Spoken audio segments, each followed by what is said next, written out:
ప్రభు బల్ల ఎందుకు అంటే దానివల్ల మనకు వచ్చేటువంటి ప్రయోజనాలు కొన్ని ఉన్నాయి. వాటిల్లో ఒకటేమిటంటే, మనకు పెద్ద సమస్య అయింది, చాలా కీలకమైంది ఏంటంటే, యేసు ప్రభువుని నమ్ముకున్నాం, పాతవి గతించినవి సమస్తము క్రొత్త వాయను అని పాట పాడుకున్నాం. అప్పుడేదో బిర్యానీ వండుకున్నాం, తిన్నాం బాప్తిస్మం పొందిన రోజు. మళ్ళా ఆ రోజు వచ్చినప్పుడల్లా ఫంక్షన్ చేసుకుంటుంటాం. అదంతా నడుస్తుంటుంది. ఎందుకు నువ్వు పండగ చేసుకుంటున్నావు అంటే బాప్తిస్మం పొందాను. బాప్తిస్మం పొందినప్పుడు ఏం జరిగిందంటే, ప్రాచీన జీవితము సమాధి చేయబడి క్రీస్తు యేసునందు నాకు నూతన జీవం దొరికింది, నూతన జీవితం దొరికింది, కాబట్టి నేను పండగ చేసుకుంటున్నా అని ప్రకటిస్తున్నాం. మనం కూడా అదే అనుకుంటున్నాం. బాగుంది. బాప్తిస్మం పొంది ఈ కార్యక్రమం చేసుకొని అయిపోయిన తర్వాత ఇక మళ్ళా జీవితం ప్రారంభిస్తే పాటేమో నవజీవనం, నూతన జీవం, క్రొత్త జీవితం అని పాట అయితే పాడుతున్నాం, కానీ ఎక్కువ శాతం పాత జీవమే పనిచేస్తుంది. ఇలా ఉండకూడదు, ఇలా చెయ్యకూడదు, ఇలా ప్రవర్తించకూడదు అని వేటిని గురించి అయితే మనం అనుకుంటామో వాటినే చేస్తున్న పరిస్థితి కనపడుతుంది. ఇలా ఉండకూడదు, ఇలా ఉండాలి, ఇలా చెయ్యాలి, ఇలా ప్రవర్తించాలని వేటిని గురించి మనం అనుకుంటున్నామో అవి జరగట్లా. ఇదేందిరా, పాటేమో కొత్త జీవితం దొరికిందని పాడుకుంటున్నాం, బతుకేమో పాత బతికే బతుకుతున్నాం. ఆ రోత బతుకు తాలూకు ఛాయలు ఇంకా పోలేదు. ఇంతకు అసలు కొత్త జీవితం వచ్చినట్ట రానట్ట? మనం కదిలితే పాడుకునే పాట జయ హే జయ హే జయ హే అనే పాటలో ఫస్ట్ చరణం అదే.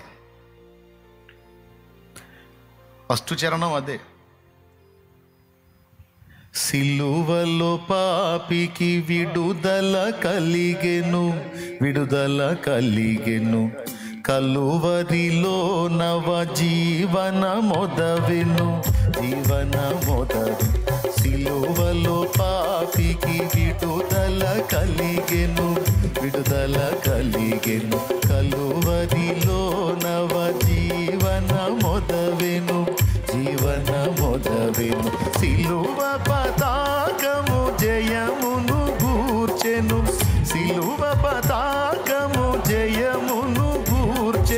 జయమని పాడెదను, నా విజయము పాడెదను. జయ హే జయ హే జయ హే జయ హే జయ జయ దేవసుత, జయ జయ విజయ సుత. దేవునికి మహిమ. ఆ పాట ఏం పాడారు? కలువరిలో నవ జీవన మొదవెను అంటే నవజీవనము అంటే క్రొత్త జీవితం దొరికింది. అది కలువరి శిలువ బలియాగము ద్వారా నాకు యేసు ప్రభు ఇచ్చాడని పాడాం. నిజంగానే ఆ నవజీవనం తాలూకు పద్ధతులు, ప్రవర్తనలు అవే మనలో వ్యక్తమవుతున్నాయా? లేకపోతే ఆ ప్రాచీన పురుషుని యొక్క తత్వం, ఆ ప్రాచీన జీవిత విధానం అదే పొడసూపుతుందా? అబద్ధాలు ఆడకుండా నిజం చెప్పండి. నవజీవనం పాటేనా? నిజంగా నవజీవనం క్రియలో కనపడుతుందా? లేదన్నా ప్రాచీన జీవితపు ఛాయలు కూడా కనపడుతున్నాయి. ఆ ప్రాచీన జీవితం ఉంది కదా, ఆ గతించిపోయిన జీవితం, దాని తాలూకు లక్షణాలు కూడా మళ్ళీ కొన్ని వ్యక్తం అవుతున్నాయి అన్నోళ్ళు చేతులు ఎత్తండి అబద్ధాలు ఆడకుండా. కొంతమంది చేతులు ఎత్తారు, కొంతమంది ఎత్తలా. అంటే చేతులు ఎత్తిన వాళ్ళందరూ నవజీవన మార్గంలో ఉన్నారు. ఆ ప్రాచీన జీవితపు తాలూకు కోపం కానీ, పాపం కానీ, లోపం కానీ, మోహం కానీ, దుర్మార్గపు దృష్టి కానీ, అసూయ కానీ, కుళ్ళుబోతు బుద్ధి కానీ, ఏడుచుకునే బుద్ధి కానీ, కృంగిపోయి ఏం లేవా? ఉన్నాయా లేవా? ఏదో ఒకటి. ఇప్పుడు పెద్ద కుప్ప అయితే ఉన్నాయిలే. కక్ష పెట్టుకోవటం కానీ, పగ సాధింపులు కానీ, మాటకు మాట కానీ, దూషణకు ప్రతి దూషణ కానీ, దెబ్బకు దెబ్బ కానీ, అవతలలో కొట్టకపోయినా వీళ్ళు కొట్టడం కానీ ఏమి లేవా? అస్సలు ఉన్నాయా లేవా? మరి అవి మీ నుండి జరుగుతున్నప్పుడు, నా నుండి జరుగుతున్నప్పుడు, మన నుండి కొన్ని లోపాలు, పాపాలు, పొరపాట్లు జరుగుతున్నప్పుడు, కలువరిలో నవ జీవన మొదవెను దాని సంగతి ఏమిటి? దేవునికి స్తోత్రం కలుగును గాక. హల్లెలూయా.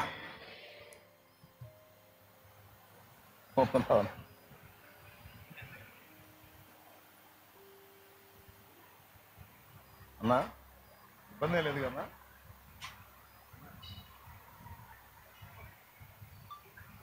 ఇబ్బంది లేదు.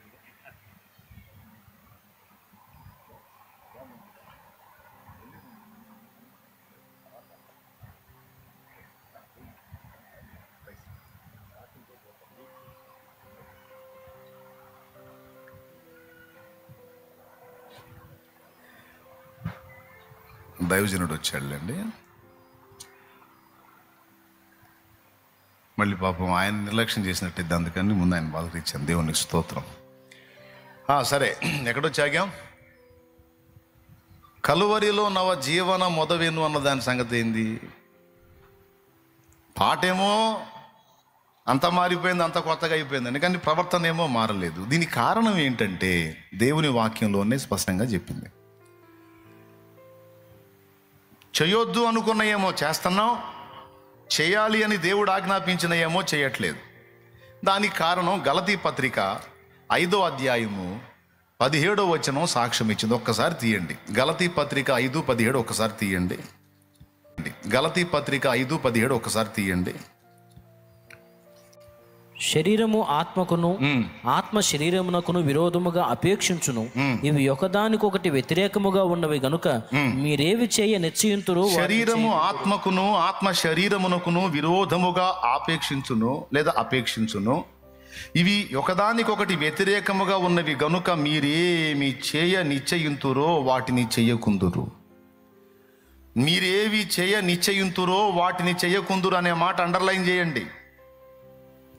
సహజంగా మనం ఏం చేస్తాం? పై 2 ముక్కలు చదివి దాటిపోతాం.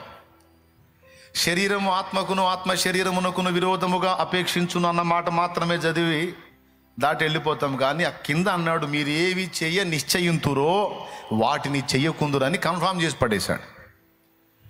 చాలా అనుకుంటారు బాబు మీరు చేయాలని, చాలా అనుకుంటారు మీరు, కానీ మీరు చెయ్యరు, చెయ్యకుందురు అన్నాడు. దీన్నే సపోర్ట్ చేస్తూ రోమాపత్రిక 7వ అధ్యాయం 18వ వచనంలో, నా యందు అనగా నా శరీరమందు మంచిది ఏది నివసింపదని నేను ఎరుగుదును, మేలైనది చేయవలనని కోరిక నాకు కలుగుచున్నది గాని దానిని చేయుట నాకు కలుగుటలేదు. చేయాలనుకున్న మేలు చేయక చేయగోరని కీడు చేయుచున్నాను అన్నాడు. ఈ 2 వచనాలు మీరు గమనిస్తే, మీరు అనుకుంటారు మీరు చెయ్యరు, మీరు ఏవి చేయ నిశ్చయింతురో వాటిని చెయ్యకుందురు అనేమో అక్కడ అన్నాడు. ఇక్కడేమో చేయాలనుకున్న మేలు చేయక చెయ్యగోరని కీడే చేయుచున్నాను అన్నాడు. దీన్ని బట్టి మనకేమర్థమవుతుంది? మన శరీరములో ఏదో వేరొక నియమం ఉన్నట్టు మనకు అర్థమవుతుంది. అదే పాప నియమం. అది మన శరీరాల్లో ఉంది. మన శరీరము నుండి ఉత్పత్తి అయ్యేది ఏది కూడా మంచిది లేదు అని సెలవిచ్చాడు. అదే గలతీ పత్రిక 5:19. ఇక్కడ కూడా శరీరము నుండి మేలైనది మంచిది ఏది లేదు అని రోమాపత్రిక 7:18 కూడా చెప్పాడు. నా యందు అనగా నా శరీరమందు అని స్పష్టంగా మాట్లాడాడు. శరీరమందు మంచిది ఏది నివసింపదని నేను ఎరుగుదును. అక్కడ ఇక్కడ 2 చోట్ల కూడా ఏం చెప్పాడంటే, శరీరము నుండి ఉత్పత్తి అయ్యేది ఏది మంచిది కాదు, శరీరంలో నివసించేది ఏది కూడా మంచిదిగా. అంతేనా? రైట్. మరి ఇప్పుడు ఆ శరీరం ఏమన్నా మనం మార్చుకోగలిగామా? అదే శరీరాన్ని కలిగి ఉన్నామా? అందరూ చెప్పాలి. శరీరం మార్పిడి ఏమన్నా జరిగిందా? అదే శరీరమా? ఇంకా మనకు మహిమ శరీరం రాలేదుగా, మట్టి శరీరమేగా, సకల పాపాలకు నిలయంగా ఉన్న శరీరమేగా, ఆదాము సంబంధిత శరీరమేగా, ఆదాము నుండి సంక్రమించిన శరీరమే అందరిది.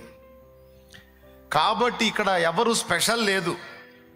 నేనైనా మీరైనా అబ్బో ఈయన మహానుభావుడన్నా మరి ఎవడైనా, లోకంలో వాడైనా లేకపోతే దేవుల్లో ఉన్న వ్యక్తి అయినా, ప్రతి నరుడు కూడా అదే శరీరమును కలిగి ఉన్నాడు. ఏ శరీరం కలిగి ఉన్నాడు? గలతీ పత్రిక, రోమా పత్రిక, రోమా 7:18 చెప్పిన శరీరము, గలతీ పత్రిక 5:17, 19 చెప్పిన శరీరము. ప్రతి మనుషుడు కలిగి ఉన్నాడు. స్త్రీ, పురుషుడు అందరు కలిగి ఉన్నారు. మళ్ళీ అదే రోమా పత్రికలో నీతిమంతుడు లేడు, ఒక్కడును లేడు.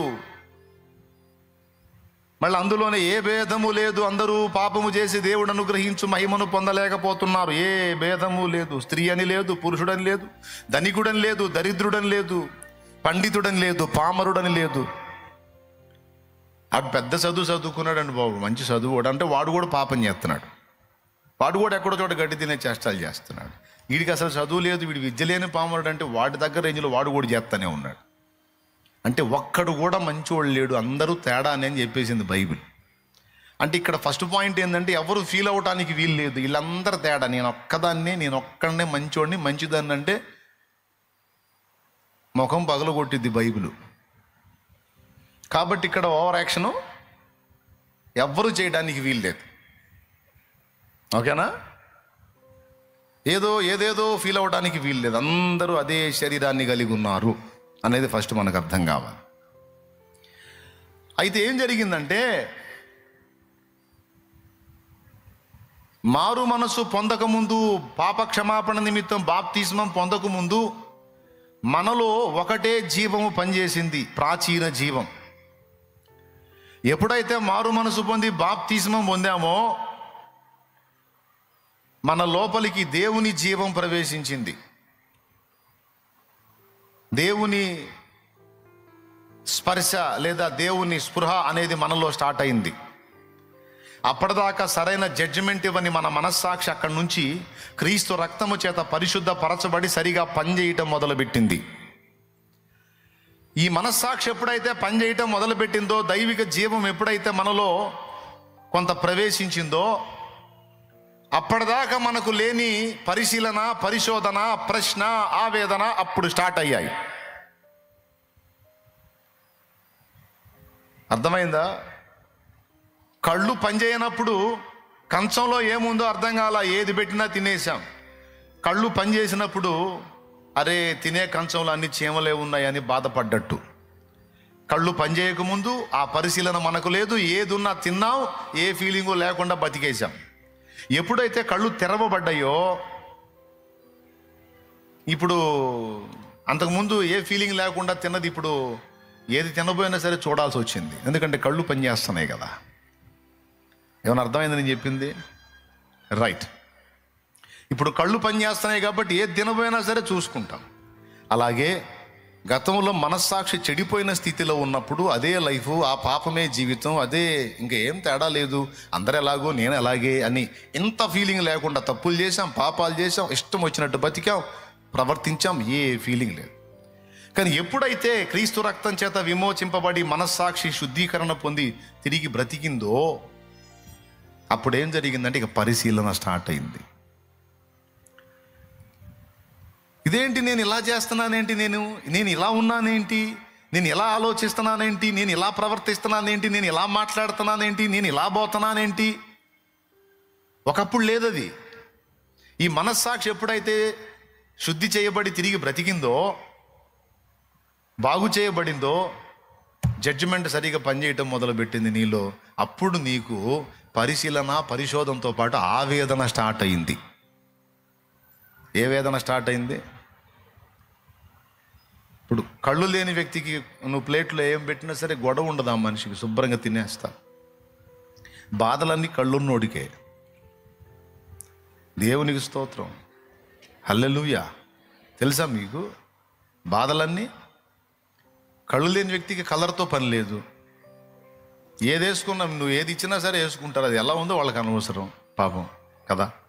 ఆహారం విషయంలో కానీ, వస్త్రం విషయంలో కానీ, నివాసం విషయంలో కానీ, ఇంటికి వేసే కలర్ విషయంలో కానీ కళ్ళున్నోడికి ఆ చార్ట్ ముందు పెట్టుకొని వెతికి వెతికి వెతికి 20 మందిని అడిగి, ఈ కలర్ బాగుందా, ఎదురు గోడకి వేపిద్దాం అనుకుంటున్నానులే, రూమ్కి వేపిద్దాం అనుకుంటున్నానులే.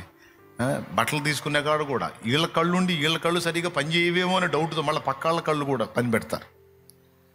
డ్రెస్ చూడు, ఇది చూడు, అది చూడు, అది చూడు, ఇది చూడని. అదే కళ్ళు లేని వ్యక్తికి ఏ కలర్ అయినా ఒకటే. ఈ కలర్ బాగుందంటే అది ఎట్లా ఉందో నాకేం తెలుసు బాబు, ఏదో ఒకటి ఏంటి వేసుకుంటాను, సిగ్గు కప్పుకోవాలి కదా. ఇప్పుడు కళ్ళు లేని స్థితిలో ఉంటే అదొక జీవితం, అదొక పరిస్థితి. అప్పుడు ఏ పరిశీలనలు లేవు, ఏ పరిశోధనలు లేవు. కానీ కళ్ళు వెలిగించబడ్డ తర్వాత చూడటం వచ్చిన వాడికి అన్నీ వెతుకులాటే, అన్నీ పరిశీలనే. మన పరిస్థితి ఇప్పుడు అలా అయింది. ఒకప్పుడు మనకు లేని స్పృహ ఇప్పుడు వచ్చింది, ఒకప్పుడు మనకు లేనటువంటి పరిశీలన ఇప్పుడు ఏర్పడింది. ఈ పరిశీలన దెబ్బకి మనకు మనశ్శాంతి కరువై ఆవేదన స్టార్ట్ అయింది. పాటేమో వేదన లేదు, శోధన లేదు, వేదన. అబద్ధాలు ఆడకుండా చెప్పండి, వేదన లేదా? ఇప్పుడు మరి అట్లయితే ఆయన ఎట్ట పాడాడు? పెద్ద ఆయన ఏ కోణంలో పాడాడంటే, భూమి మీద బ్రతుకునకు సంబంధించిన వేదన నాకు లేదు. కష్టాలు, కన్నీళ్లు, లేమి, కొదవ, కొరత, వస్త్రహీనత, కరువు, ఈ వీటిని గురించిన వేదన నాకు లేదు. అది ఆయన భావం. కానీ పాపాన్ని గూర్చిన వేదన, పొరపాట్లను గూర్చిన వేదన అందరికీ ఉంది. చివరికి కొంతమంది అయితే రాజీ పడిపోయారు. ఎంత పోరాడినా మన వల్ల కాదు, ఎన్ని తిప్పలు పడ్డా మన చేత కాదు. పోరాడి పోరాడి పోరాడి కొంతమంది పాపంతో రాజీ పడిపోయారు. ఎవరైనా క్రీస్తునందు నేను క్రొత్త జీవాన్ని పొందుకున్నానని మాట్లాడితే ఆ వ్యక్తికి వెళ్ళి నిట్టూర్పుగా చూసి, అచ్చం నేను కూడా రక్షింపబడ్డప్పుడు ఇలానే అనుకున్నా,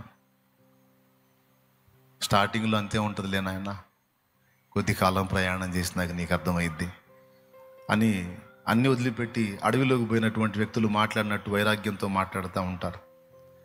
నవజీవనం లేదు, ఏమి లేదురా, అదే బతుకు కనపడుతుంది. దేవునికి స్తోత్రం, హల్లెలూయా. పోరాడి పోరాడి పోరాడి కొంతమంది అలసిపోయి ఆవేదనలోనే బతికేస్తారు, కొంతమంది టెన్షన్లో బతుకుతారు, కొంతమంది ఏమో ఇంకా కష్టం రా బాబు అని రాజీ పడిపోతారు. ఎట్లా? కొంతమందికి ఏమో ఎలా చేయము, ఎప్పుడు పరిపూర్ణత, ఎప్పుడు దేవునికి ఇష్టమైనటువంటి జీవితం, ఎప్పుడు నేను యేసు వలె అన్ని విధాల వ్యవహరించడం సాధ్యమవుతుందని అది ఎక్కలేనంత ఎత్తైన కొండలాగా కనపడింది. భక్తులకు కనపడింది, అందుకే పాడుకున్నారు. ఏం పాడారో మీకు తెలుసు, 100 సార్లు పాడి ఉండొచ్చు నేను అది ఇన్ని సంవత్సరాల్లో. ఎక్కలేని ఎత్తైన కొండ ఎక్కించుము నన్ను పరిశుద్ధ కొండ, ఎక్కలేని ఎత్తైన కొండ ఎక్కించుము నన్ను పరిశుద్ధ కొండ, చక్కని ప్రభు నీ మోము చూడా, చక్కని ప్రభు నీ మోము చూడ, నీ కొరకేనే వెదకేను దేవా, నాకొకసారి కనిపించరావా, నీ కొరకేనే వెదకేను దేవా, నాకొకసారి కనిపించరావా. ప్రభు మొర వినవా, ప్రభు మొర వినవా, నీ కొరకేనే వెదకేను దేవా, నాకొకసారి కనిపించరావా, నీ కొరకేనే వెదకేను దేవా, నాకొకసారి కనిపించరా. దేవునికి మహిమ. అంటే నాదు ప్రాణము తల్లడిల్లగా భూదిగంతముల నుండి మొర్ర పెట్టుచున్నాను. ఎందుకు తల్లడిల్లింది బాబు? పాపమును బట్టి. పాపమును బట్టి నా ప్రాణం తల్లడిల్లిపోయింది. ఎందుకు నాకు ఈ పరిస్థితి అని భూదిగంతాల నుంచి నీకు మొర్ర పెడుతున్నాను. ఎక్కలేనంత ఎత్తైన కొండ ఎక్కించు నన్ను పరిశుద్ధ కొండ. పరిశుద్ధంగా, నోరు పరిశుద్ధం, దృష్టి పరిశుద్ధం, చేతలు పరిశుద్ధం, నడతలు పరిశుద్ధం. ఇవన్నీ నేను పరిశుద్ధతను ప్రేమిస్తున్నా, పరిశుద్ధంగా బతకాలని కోరుకుంటున్నా. ఆ పరిశుద్ధ జీవితం కోసమే మారు మనసు పొందా, రక్షణ పొందా. కానీ పరిశుద్ధ జీవితం అనేది నాకు అందని ద్రాక్ష పండే అయింది. దేవుడు నచ్చే విధంగా, దేవుడు మెచ్చే విధంగా బ్రతకటం నాకు కష్టతరం అయిపోయింది.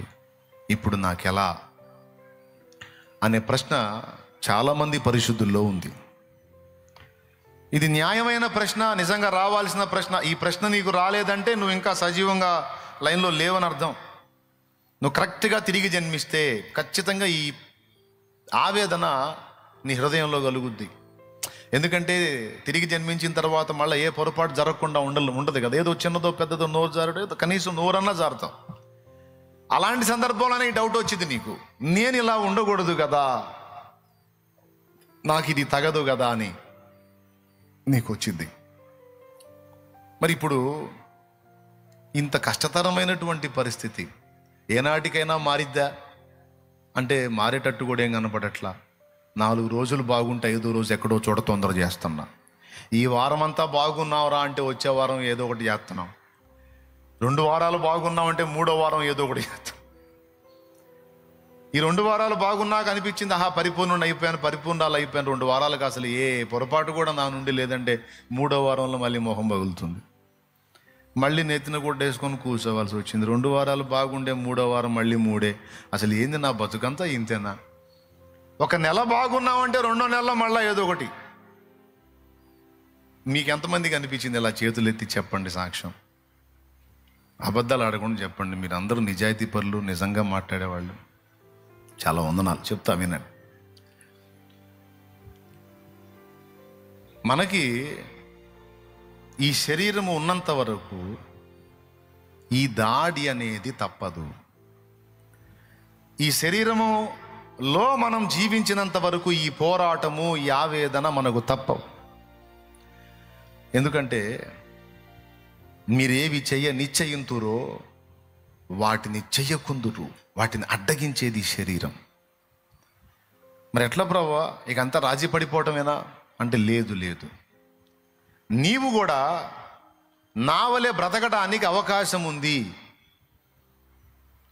నీవు కూడా నాలాగా ఈ లోకములో అసాధారణ జీవితం జీవించే ఛాన్స్ ఉంది.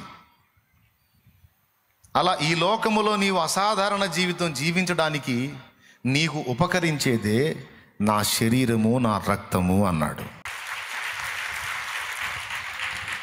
ఈ లోకములో నీవు అసాధారణ జీవితం జీవించడానికి ఉపకరించేదే నా శరీరము, నా రక్తము.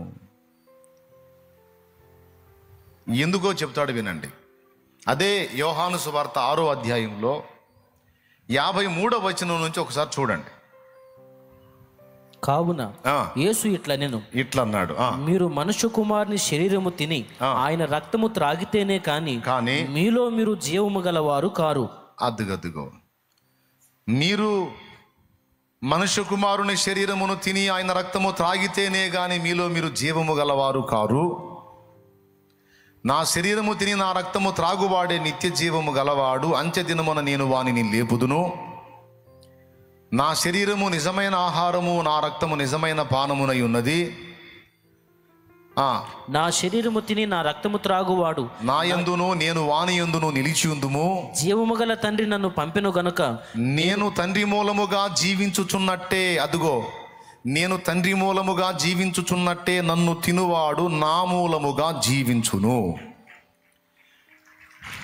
ప్రభువు బల్లలో చెయ్యి వెయ్యక మునుపు పాపములు ఒప్పుకొనుట, లోపములను దిద్దుకొనుట, మారు మనసు పొందుట, క్షమాపణ వేడుకొనుట, క్రీస్తు రక్తమును ఆశ్రయించుట, కృపను వేడుకొనుట అనేది సిద్ధపాటు. ఆయన శరీర రక్తాలు తీసుకునేవాడు కలిగి ఉండాల్సిన సిద్ధపాటు అంతవరకే.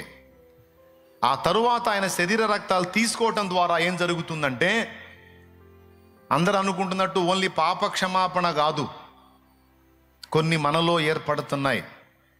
వాటిలో ఒకటి, ఆయన శరీరము రక్తము తీసుకున్నవాడు జీవము గలవాడట, జీవం పొందుతాడట. ఇది మొదటిది. రెండవది, ఆయన శరీర రక్తాల్లో చెయ్యి వేసిన వానిలో ప్రభువు, ప్రభువులో వాడు, ఇద్దరూ జీవిస్తారట.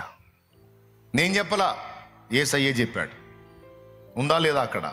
రెండు. మూడవది, యేసు శరీర రక్తాల్లో చెయ్యి వేసిన వ్యక్తి, నేను తండ్రి మూలముగా జీవించుచున్న ప్రకారము నన్ను తినువాడు నా మూలముగా జీవించును అన్నాడు. ఇప్పుడు యేసయ్యలో పాపం ఉన్నదని మనం చెప్పగలమా? యేసయ్య పాపాన్ని గెలిచాడా, పాపానికి లోబడ్డాడా? యేసయ్య పాపాన్ని గెలిచాడండి. ఆయన జయించినవాడు. పాపానికి దాసుడు కాలేదు, పాపాన్ని గెలిచాడు. మళ్ళా ఇదంతా పాపం నిండిన లోకం. ఈరోజు నువ్వు పరిశుద్ధుల మధ్యలో కూర్చున్నావు. నీ మాట, పాట, పలుకు, వ్యవహారం అంతా పవిత్రమే. కానీ ఇక్కడ దాటి అవతలకి వెళ్ళావంటే మళ్ళా పాప ప్రపంచంలోకి అడుగు పెడతావు. ఆ ప్రపంచంలోకి నువ్వు ఎంటర్ అయ్యావంటే నీకంతా దరిద్రమే, చండాలమే. నువ్వు ఎంత జాగ్రత్తగా నోటిని కాచుకుందామన్నా, కళ్ళని కాచుకుందామన్నా, చేతల్ని నడతల్ని కాచుకుందామన్నా కాదు, కుదరదు. అదంతా మలినం.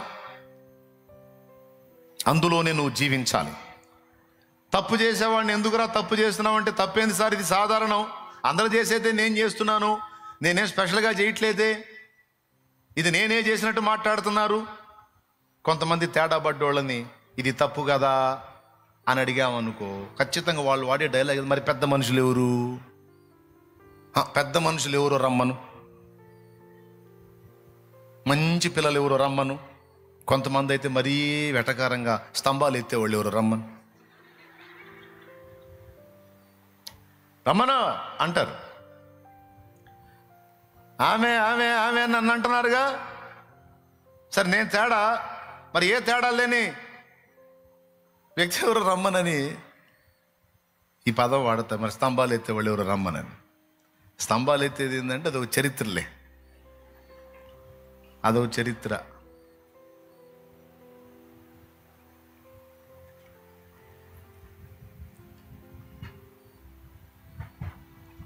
పతివ్రత ఏ తప్పు చెయ్యని భర్తను ప్రేమించే పతివ్రత వెళ్ళి నమస్కారం పెడితే ఒక స్తంభం లేచి నిలబడిందంట. అదొక పెద్ద కథలే, అది చెప్పుకుంటే మళ్ళీ టైం చాలదు మనకి.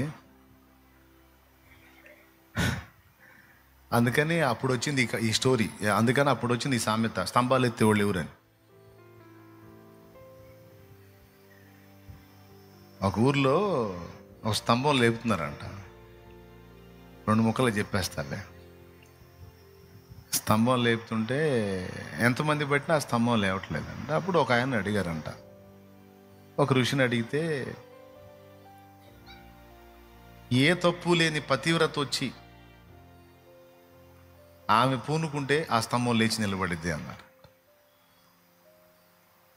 వాళ్ళు వచ్చి దాని చుట్టూ తిరగాలి, అతడేదో ఒక పని చెప్పాడు, అది చేయాలి, చేస్తే ఆ స్తంభం లేచింది. అంటే ఊరు మొత్తం అందరూ వచ్చి, లేడీస్ అంతా దానికి వాళ్ళు ఆయన చెప్పినవి చేశారు. ఆ స్తంభం కదల్లా. ఎప్పుడు దైవభక్తిలో ఉండేవాళ్ళు సైతం, ఊరిలో నిజంగా మహాభక్తి పరులు అన్నవాళ్ళు సైతం, ఈ మహాతల్లి మామూలు మహాతల్లి కాదు, పుణ్యాత్మరాలు అన్న తల్లి వచ్చి దండం పెట్టినా, నమస్కారం చేసిన, ప్రదక్షిణాలు చేసిన ఆ స్తంభం లేవు. నా చిన్నప్పుడు విన్న కథ, ఎవరో మా అమ్మ మా నాన్నే చెప్పారు. చివరికి ఒక ఆమె ఉందట, ఆమె ఊళ్ళో ఉండదు, ఊరు బయట ఉంటుంది, భార్యాభర్త ఇద్దరు. పెద్ద ఆస్తి గల కుటుంబం ఆమెది, చాలామంది అన్నలు ఆమెకి. అయితే ఆమె వివాహం చేశారు. ఆమె భర్త ఒకప్పుడు బాగానే ఉన్నాడు, తర్వాత దరిద్రుడు అయిపోయాడు, కడు బేదువాడు అయిపోయాడు. చివరికి నిలవరమైన నివాసం లేదు. ఆమె కుటుంబ సభ్యులు కూడా ఆమెను పట్టించుకోలేదు, భర్త తరపు వారు ఎవరు పట్టించుకోలేదు. ఊరు బయట ఏదో చిన్న పాక వేసుకొని అందులో బతుకుతున్నారు, ఒక ఇల్లు కట్టుకొని. తర్వాత కనీసం ఎలాంటి పరిస్థితి అంటే, రోజు గడవటం కష్టమైపోయింది వాళ్ళకి. ఇట్లాగా ఊళ్ళో ఇలాంటి కార్యక్రమం ఒకటి జరుగుతుందని వాళ్ళ దాకా సమాచారం వచ్చింది, కానీ ఆమెకు వెళ్ళడానికి మనసు లేదు. అందరూ వచ్చి ఆ స్తంభానికి నమస్కరిస్తున్నారు. మరి ఏమి ఇది కావట్లేదు అంటే భర్త అన్నాడు భార్యతో, నువ్వు వెళ్ళొచ్చు కదా అన్నాడు. లేదండి, మీకు చెప్పకుండా నేను అలాంటి అడుగు వేయకూడదు కదా. సరే, ఊరు మొత్తం అయిపోయింది, ఆడవాళ్ళు అందరూ అయిపోయారు. చివరికి ఉన్న ఒక ఆమె ఈమె ఇంటికి పోయారు. ఆ భర్త ఉన్నాడు బయట. ఏమయ్యా, నీ భార్యని పంపించవచ్చు కదా, ఊళ్ళో ఆడవాళ్ళందరూ నమస్కారం చేశారు, అది లేవలేదు. మరి నీ భార్య వచ్చి ఇక ఉన్నది ఒక్క ఆమె, ఇంకా ఆమె వచ్చి ఆ కార్యక్రమం చేస్తే ఏమైనా జరిగిద్దేమో అంటే, ఆమె ఒక్కతే వస్తే సరిపోతుందా, ఇద్దరు రావాలా అన్నాడు. ఇద్దరు రండి అన్నారు. అట్లా కుదరదండి, నా భార్య రావాలంటే నేను ఇంట్లో ఉండాలి అని. అదేంటి అంటే, వాళ్ళకున్నది ఒకటే వస్త్రం. ఈ భర్త అది కట్టుకొని బయటకు వస్తే భార్య లోపల వస్త్రం లేకుండా ఉండాలి. ఆమె బయటికి రావాలంటే ఈయన లోపల వస్త్రం లేకుండా ఉండాలి. అంత కఠోరమైన దరిద్రతలో ఉన్నారు వాళ్ళు. అప్పుడు ఆయన లోపలికి వెళ్ళి ఆమెకి వస్త్రం ఇస్తే ఆ వస్త్రం ఆమె కట్టుకొని వచ్చి దానికి ఏదో ఆయన చెప్పిన కార్యక్రమం చేస్తే అప్పుడు ఆ స్తంభం లేచి నిలబడిందట. ఊరు మొత్తం వల్ల గాంధీ ఆమె చేసినప్పుడు నిలబడింది. బాగుంది. అయితే కొంచెం అట్లా ఒరిగుందంట, కొద్దిగా స్తంభం లేచి నిలబడింది, కొంచెం ఒరిగుంది. ఏదన్నా దోషం ఉందా, ఏదన్నా తప్పు ఉందా అమ్మా అని అడిగారంట.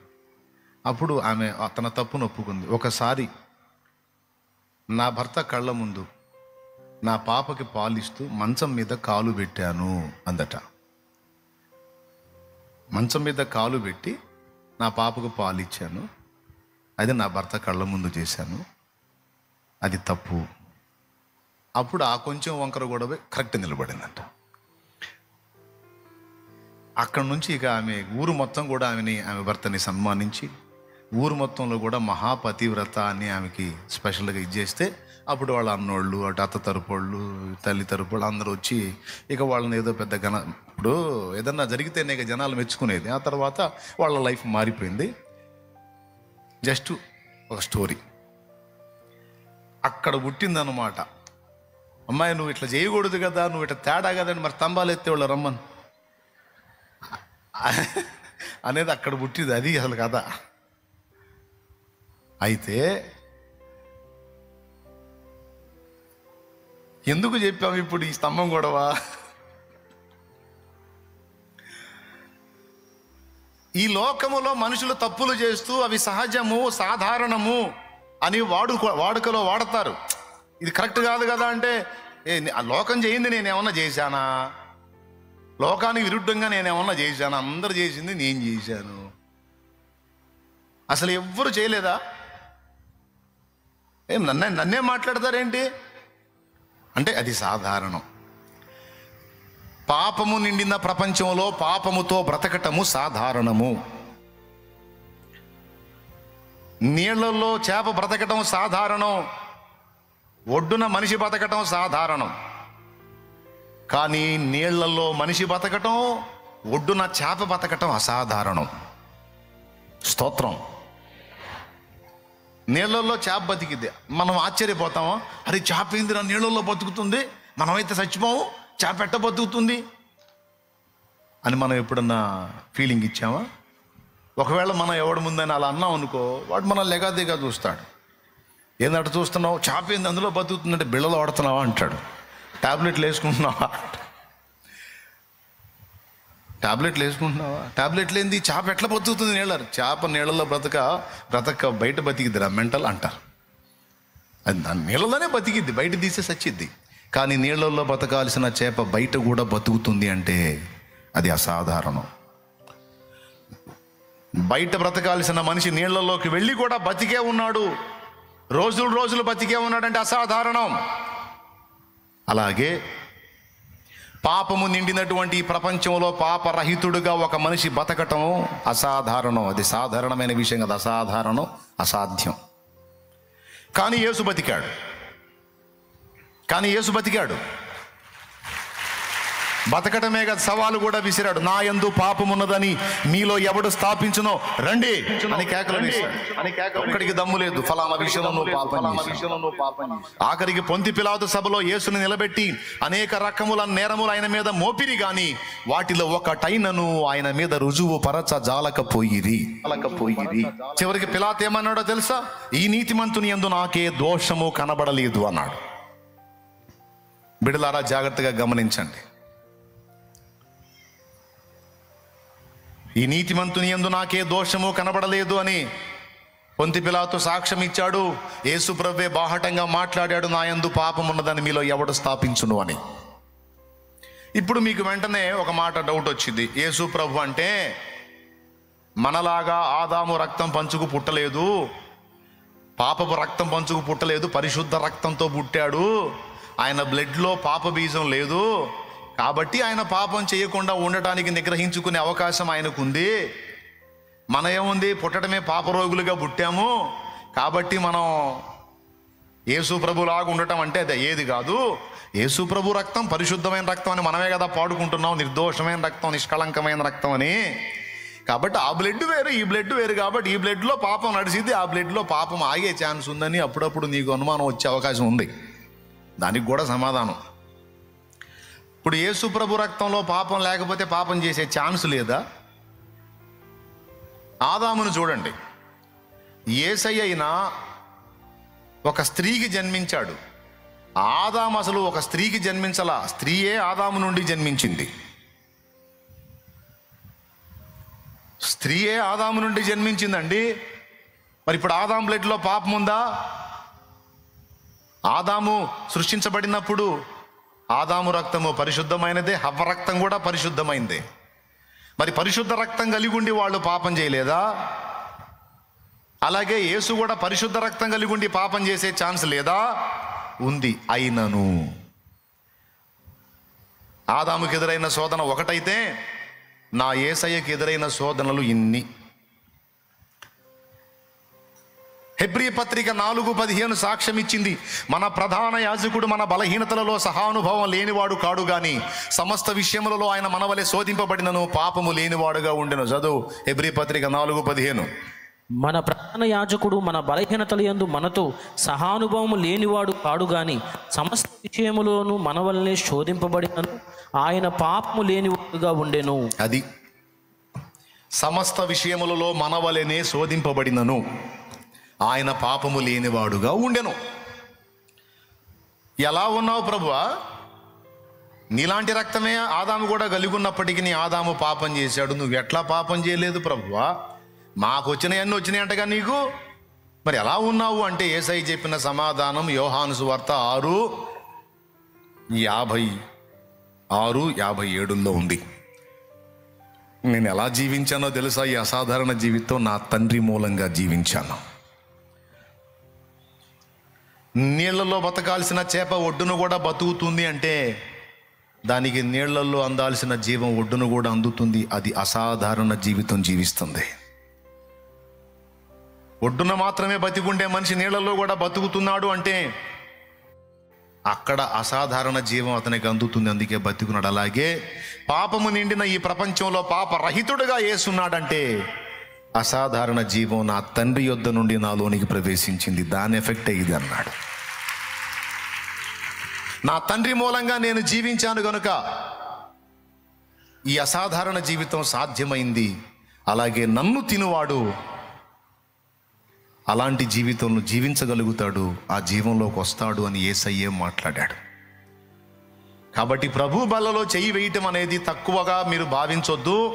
మీరు నిజంగా ఆత్మీయంగా చివరి వరకు సజీవంగా ఉండి క్రీస్తులో నువ్వు నిత్యత్వంలో చేరాలంటే, నువ్వెంత పెద్ద ధనికుడివైనా, గొప్పోడివైనా, అయ్యగారివైనా, అమ్మగారివైనా మర్యాదగా ఓవర్ యాక్షన్ మానుకొని ఆదివారం దేవుని మందిరానికి వెళ్ళి ప్రభు బలలో చెయ్యి వేయాలండి. అమ్మగారు మరియు అయ్యగారు ఖచ్చితంగా చేయాలండి ఆ పని. ఎగ్గొట్టకూడదండి, ఎగ్గొడితే జీవం పోయిద్దండి. నన్ను తినువాడు నా మూలముగా జీవించును. ఒకరోజు తినలేదు, ఆ జీవం పోయిద్ది. మన రోజు బతికి ఉండాలంటే తినాలి కదండి. ప్రభు ఏర్పరిచినట్టు కనీసం ఆదివారం నుంచి ఆదివారం 6 దినాల మధ్య నువ్వు ఆయన జీవాహారం, ఆయన శరీర రక్తం, ఇది నా శరీరం అన్నాడు, ఇది నా రక్తం అన్నాడు, వాటిల్లో నువ్వు చెయ్యి వేస్తే ఈ 6 దినాలకు సరిపోయిన జీవం దేవుడు నీకు ఇస్తాడు. మళ్ళా నిలబడతావు. అంతేగాని నాకు వెళ్ళడం కుదరట్లేదు బ్రదర్, చర్చికి వెళ్ళడం కుదరట్లేదు బ్రదర్, నువ్వు నన్ను ఎంత అభిమానించే వ్యక్తివైనా ఈ మాటతో నన్ను అభిమానించడం మానేసిన, యూట్యూబ్లో నన్ను ఫాలో అవటం మానేసిన, ఐ డోంట్ కేర్. మర్యాదగా చర్చికి పో, ప్రభు బలలో చెయ్యి. నువ్వు ఏ ఊర్లో ఉన్నా, ఏ వాడలో ఉన్నా, ఏ ప్రాంతంలో ఉన్నా, ఏ ప్రదేశంలో ఉన్నా,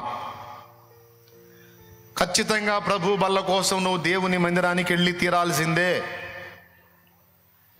లేకపోతే అసాధారణ జీవితం జీవించడం నీకు సాధ్యం కాదు. నీవు దేవుని సన్నిధికి వెళ్ళి ఆయనను భుజించినట్లయితే నువ్వు ఇంకొకదాన్ని భుజించడానికి నీకు శక్తి వచ్చిద్ది. అదేందో కూడా చెప్తా.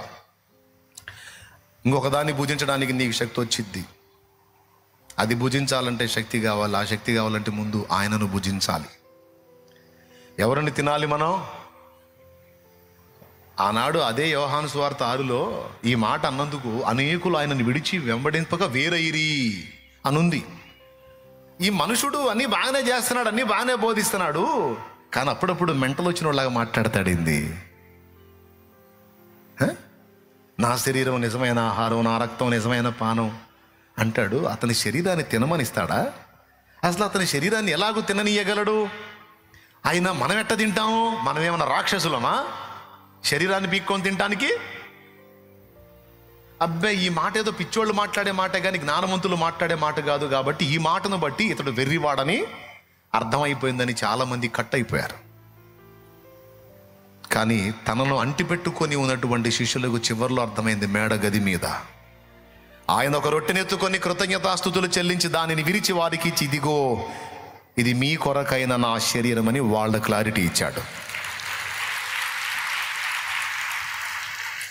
ఏమైనా అర్థమైందా మీకు?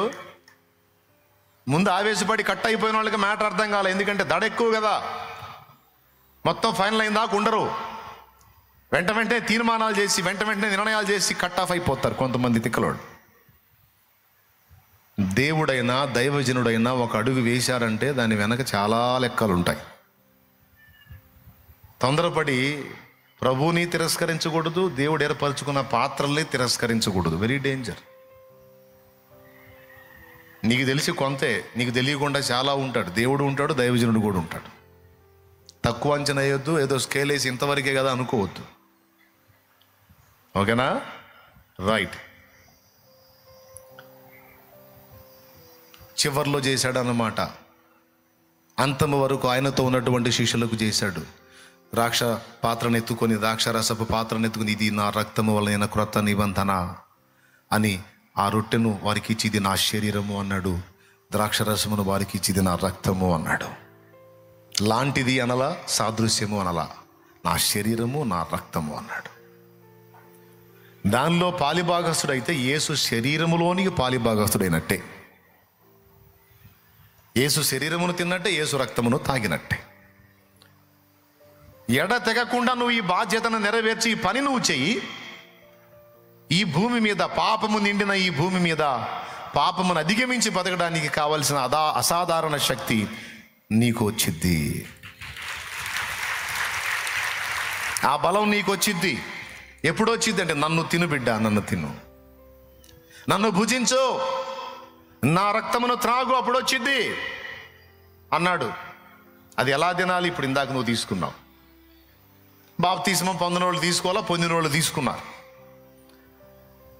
ప్రభు బలలో చేయి వేసే వాళ్ళని మీరు గమనించండి. ఎన్ని ఆటుపోట్లు వచ్చినా సరే 6 దినాల్లో మళ్ళీ ఆదివారానికి వాళ్ళు హాజరవుతారు. దాన్ని నిర్లక్ష్యం చేసిన వాళ్ళు అలా వెనకబడి చివరికి లోకంలో కలిసిపోతారు. ఎందుకో తెలుసా? దేవుని జీవం వాళ్ళలో కొరవడిపోతుంది. అలా కాకుండా క్రమం తప్పకుండా మనం తీసుకోవడం ద్వారా దేవుని జీవం మనలో నిలిచి ఉంటుంది. అది నిలిచున్నంతసేపు యుద్ధం కొనసాగిద్ది. ఆ జీవం తరిగిపోయిన నాడు యుద్ధం ఆగిపోయి రాజీ మైండ్ వచ్చింది. ఈరోజు ఎన్ని పడతాలు లెగుస్తా కూడా, వేదన పడతా కూడా దేవునికి దూరంగా లేకపోతున్నావు, దేవునికి ఎడంగా ఉండలేకపోతున్నావు. ఆదివారం అయ్యేటప్పటికి అమ్మో ప్రభు బల టైం అయింది, నేను బలలో చేయాలనుకుంటా పరిగెత్తుతున్నావు. మనస్సాక్షి గద్దిస్తుంది, సైతాను శోధిస్తున్నాడు.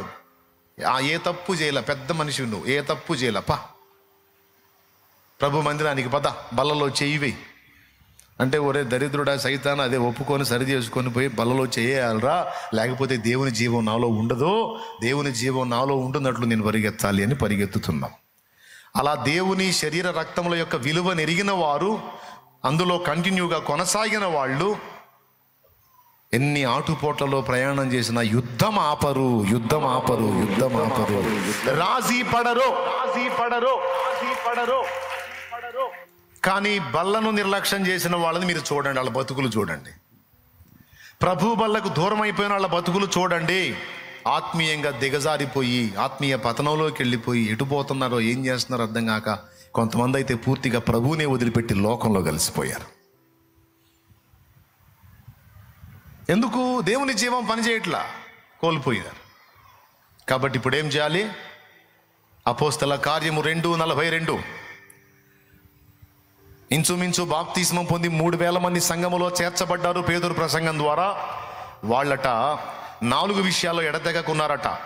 అందులో మొట్టమొదటిది అపోస్తలుల బోధ యందును, సహవాసమందును, రొట్టె విరుచుట యందును, ప్రార్థన చేయుట యందును ఎడతెగక యుండిరి అన్నాడు. అందులో 3వది రొట్టె విరుచుట, ప్రభు శరీర రక్తములలో పాలివారగుట. ఎంతమందికి అర్థమైందండి? అర్థమైతే ఇంక 2వ పాయింట్లోకి వెళ్తా, లేకపోతే ఇక్కడే స్టాండ్ వేస్తా. చెప్పండి, మీకు క్లియర్గా అర్థమైంది కదా? స్తోత్రం. ఏమర్థమైంది? నీవు క్రీస్తు యందు, క్రీస్తు నీ యందు స్థిరంగా నిలిచి ఉండాలంటే నువ్వు ప్రభు శరీర రక్తాల్లో, నేను చెప్పానా ఆయన చెప్పాడా? చూడు 55వ వచనం చదువు. బైబిల్ తీసుకొని చూడండి ఒక్కసారి. బైబిల్ తీయండి, కళ్ళు బాగానే పనిచేస్తున్నాయిగా. నా శరీరము నిజమైన ఆహారమును, నా రక్తము నిజమైన పానమునై ఉన్నది. నా శరీరము తిని నా రక్తము త్రాగువాడు నా యందును, నేను వాని యందును నిలిచి ఉందుము. అది జీవము గల తండ్రి నన్ను పంపెను గనుక నేను తండ్రి మూలముగా జీవించుచున్నట్టే నన్ను తినువాడును నా మూలముగా జీవించును. అది బతికుంటావు, జీవంతో ఉంటావు. ప్రభు బాలలో చెయ్యి వేసిన నీలో క్రీస్తు ఉంటాడు, నీవు క్రీస్తులో ఉన్నట్టు అవుతుంది. ఇదంతా ఎక్కడ చెప్పాడు? ఆయన శరీర రక్తాల దగ్గరే చెప్పాడు. మరి దాన్ని నిర్లక్ష్యం చేస్తే ద్రాక్షావళి నుండి తీగ వేరై ఎండిపోయినట్టు నీ ఆత్మీయ జీవితం ఎండిపోతుంది బిడ్డ. మళ్ళీ చెప్తా, ద్రాక్షావళిలో నుండి తీగ వేరయి తొలగించబడి ఎండిపోయినట్టు నీ ఆత్మీయ జీవితం ఎండిపోతుంది. అలా ఉండటానికి వీల్లేదు. పొరపాటు జరిగిందా? కొంతమంది ఏం చేస్తారు తెలుసా? సైతాను, తప్పు చేసావు కనుక ఏ ముఖం పెట్టుకుని బల్లను సమీపిస్తావు, పాపం చేసావు కనుక ఏ ముఖం పెట్టుకుని బల్లలో చేయేస్తావు, ఏ ముఖం పెట్టుకొని చర్చికి వెళ్తావు అని వీడు ఆరోపిస్తే, నిజమే సైతానా, ఏ ముఖం పెట్టుకుని వెళ్ళాలా, నాకు ముఖం చెల్లట్లా, నేను వెళ్ళను, కరెక్టే అని వాడి బోధ వింటారు. ఇది ఎలాంటిదంటే, కాళ్ళకు బురద అయింది, ఏ ముఖం పెట్టుకొని పోయి నీళ్ళలో కడుక్కుంటానంటే మరి ఆడ కడుక్కుంటావు? ఏం పెట్టుకోడు, నీళ్ళు ఉన్నది ఎందుకు? ఇమ్మానుయేలు రక్తము ఇంపైన యూటగున్, ఇమ్మానుయేలు రక్తము ఇంపైన యూటగున్, ఓ పాపియందు ముంగుము పాపంగు పోవును. ఏమన్నాడు? ఓ పాపి, అందులో మునుగునాయన పాపం పోతుంది. యేసు రక్తములో అడిగేసుకోమని పిలిచాడు. ఏ ముఖం పెట్టుకొని పోతానంటే నీ ముఖమే పెట్టుకొని రా, ఇంకేం ముఖం పెట్టుకొని వస్తావు? రా, ఒప్పుకో, దిద్దుకో, మారు మనసు ప్రకటించు, సరి చేసుకో, క్షమాపణ అడుగు, కృపను వేడుకో. మళ్ళా నిన్ను తెలుపు చేసి పంపిస్తాడు ఇంటికి. తెలుపు చేసి పంపిస్తాడు ఇంటికి. అంతేకాదు నూతన జీవం ఇచ్చి పంపిస్తాడు. ఆయనే నువ్వు తీసుకునే శరీర రక్తముల ద్వారా నీలోనికి ప్రవేశిస్తాడు. అప్పుడు మనం ఈ పాట పాడుకోవచ్చు. నాలో నీవు నీలో నేను ఉండాలని, నీ యందే పరవశించాలని.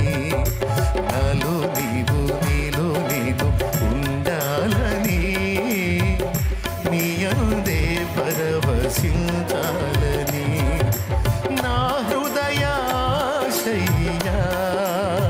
ప్రియుడా యేసయ్యా, నా హృదయాశయ్యా ప్రియుడా యేసయ్యా. నాలో నీవు నీలో నేను ఉండాలని, యందే పరవశించాలని. దేవునికి మహిమ. ఇప్పుడేం జరిగింది? నీలోకి ఏమొచ్చింది? ప్రభు బలను సమీపించుట ద్వారా క్షమాపణ వచ్చింది, శుద్ధీకరణ జరిగింది, తెలుపు చేయబడ్డావు. అంతటితో అయిపోయిందా? అసలైంది జరిగింది. యేసు జీవం నీలోనికి వచ్చింది. మరలా 6 దినాలు ఆత్మీయంగా నువ్వు బతికి ఉండడానికి మళ్ళా జీవం నీలోనికి వచ్చింది. మళ్ళీ ఆదివారం రాగానే నీకు టక్కును గుర్తు రావాలమ్మో, మళ్ళీ నేను జీవం పొందుకునే వేళ ఈ వేళ. మరి ఆదివారం అన్నా, మరి మధ్యలో జీవం సంగతి ఏందన్నయ్యా? అట్లయితే మరి రోజు తీసుకుంటే బాగుంటుంది కదా అంటే, రోజు మీరు వస్తారా? మరి నేను ఇస్తా. రోజు వస్తారా? వస్తామన్నయ్య, శుభ్రంగా ఎక్కడే కూర్చోబెట్టి పెట్టు అన్నాం. మొత్తం ఫ్యామిలీని తీసుకొచ్చి ఏడే కూర్చుంటాం. రోజు ప్రార్థన చేసుకుందాం, నువ్వు వాక్యం చెబుతుండే మేము వింటుంటాం.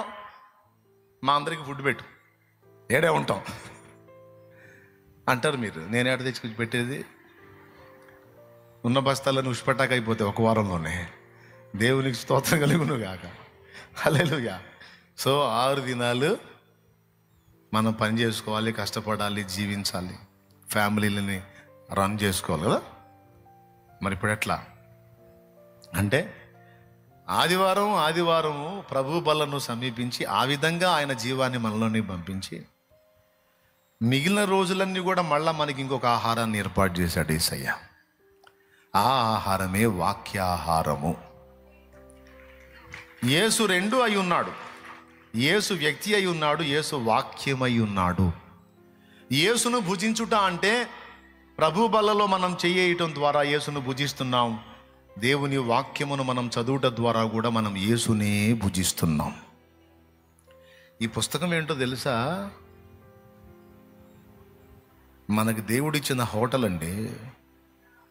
ఇక 5 స్టార్ అంటావు, 7 స్టార్ అంటావు, 10 స్టార్ అంటావు, 12 స్టార్ అంటావు. ఇక అన్ని స్టార్లు ఉన్నాయో లేవో హోటల్ నాకు తెలియదు, కానీ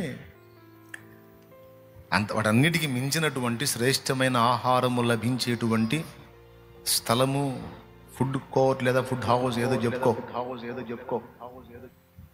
దేవుని వాక్యం.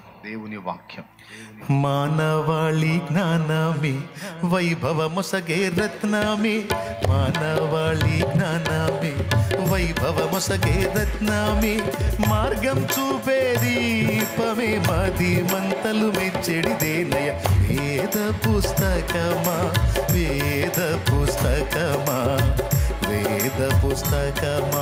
వేలాలేని నిధి నీవే. వేద పుస్తకమా వేలాలేని నిధి నీవే. 2వ ఆహారము వాక్యం. ప్రభు శరీర రక్తాలనే ఆహారం రోజు తీసుకోవాలంటే కుదరదు. అందరం ఇంటికాడ ఇక అన్ని పనులు మానుకొని ఇక్కడ కూర్చోవాలి. అట్లా కూడా జరిగింది. ఇక స్థిరాస్తులు అమ్మి తీసుకొని రండి, అప్పుడు ఆ పని చేద్దాము. ఈ మాట చెప్పినట్లు దాన్ని వచ్చే వారము కనబడుకుందరేమో. దేవునికి స్తోత్రం. కాబట్టి మనకు దేవుడు ఏర్పాటు చేసిన 2వ ఆహారము దైవ వాక్యము. అది మనము తినుట యేసును భుజించుటయే. మనమేమో పాట పాడతాం, ఇన్ని పాటలు ఉన్నాయి దాని మీద. పాల వంటిది జుంటి తేనె వంటిది నా జిహ్వకు మహామధురమైనది. పాల వంటిది జుంటి తేనె వంటిది నా జిహ్వకు. నిజమా? మహామధురంగా పాడుతున్నారు. నిజమా? అంత మధురమా? ఒక్కసారి కూడా బైబిల్ పూర్తిగా చదవలేదన్నయ్య అన్నోళ్ళు చేతులు ఎత్తండి. ఒక్కసారి కూడా బైబిల్ పూర్తిగా చదవలేదన్నయ్య అన్నోళ్ళు చేతులు ఎత్తండి. సరే, వాళ్ళంటే పనికి వెళ్తారని వాళ్ళని చూద్దాం, వదిలేద్దాం.